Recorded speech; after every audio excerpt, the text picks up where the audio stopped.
So children, let us start the first lesson for you in zoology, the living world, living or life. Okay. So what are the things that come across your mind when you hear the word living?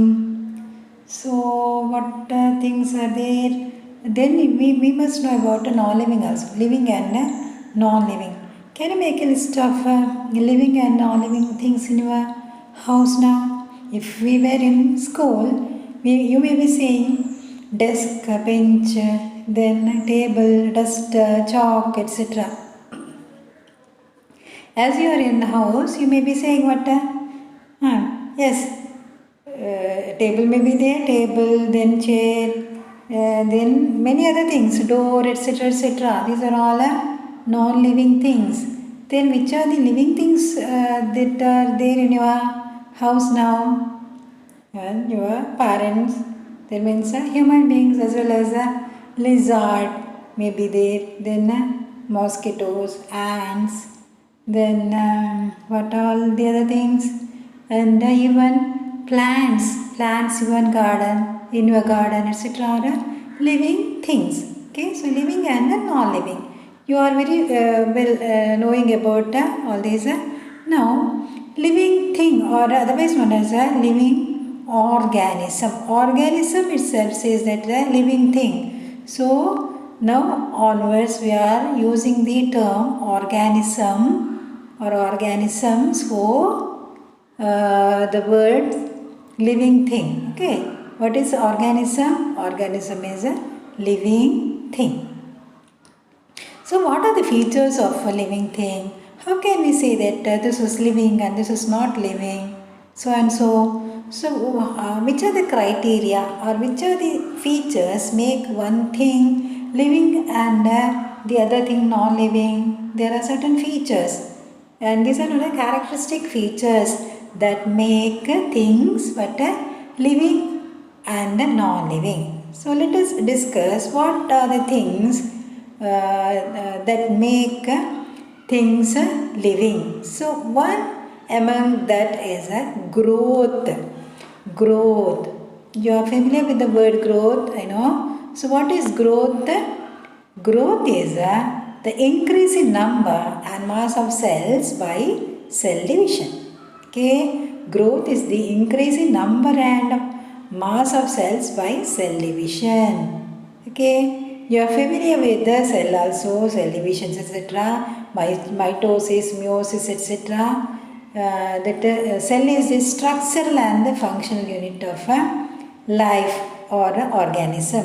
What does that mean? That means our body is made up of a cell. That is the unit of life or structural and functional unit of life or living thing or organism is a cell. And these cells divide, and that process is known as a cell division. And by cell division, what happens? The number of cells increase, and as well as mass, the quantity or mass of cells also increases, and this results in the phenomenon called growth. So growth is the increase in number and mass of cells by cell division. Okay, now so in living things or organisms, we said that plants as well as animals are there. So is there any difference between in growth between plants and animals? Yes. So in plants, growth continues throughout their lifespan. That means the growth never stops in plants. Okay, plants go on growing, never stops. But in the case of animals, growth is only up to a certain age. Okay, so you are very, aware of that. After attaining certain age, our growth stops. Okay, so however, cell division occurs to replace lost cells, but the cell division never stops. Growth stops, but cell division continues by to replace lost cells. Okay, now the third point regarding growth is basically growth is the increase in mass and size, thus non-living objects also grow. Okay, not only living things or organisms grow, but non-living things also grow in the case of mass increasing in the mass and size. Just think about garbage. Okay, garbage increases in mass day by day if we put the garbage in the same place. Okay, as well as formation of mountain. Okay, that also, but by the accumulation of soil or rocks, that means increase in mass occurs in the case of non-living things also, not only organisms but also in non-living things also, but increase in size and mass increases takes place. That is known as a growth of those non-living things. So, growth is not a defining property of living organisms. Clear now? We cannot say, we cannot take the word growth for defining property of living organisms. So, in living organisms, growth is from inside. Growth takes place from inside, but in the case of non-living things, what happens? Accumulation of mass. Accumulation of mass results in growth. Clear now? Now, second property, second feature of organisms is reproduction. Organisms can reproduce. What do you mean by reproduction? Reproduction is the production of progeny having features similar to those of parents.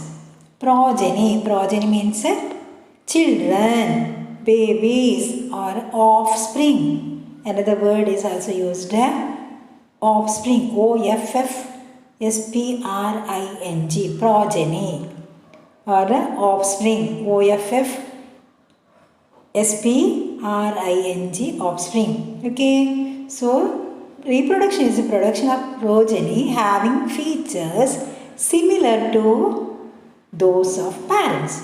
Okay, so production of babies having features similar to their parents.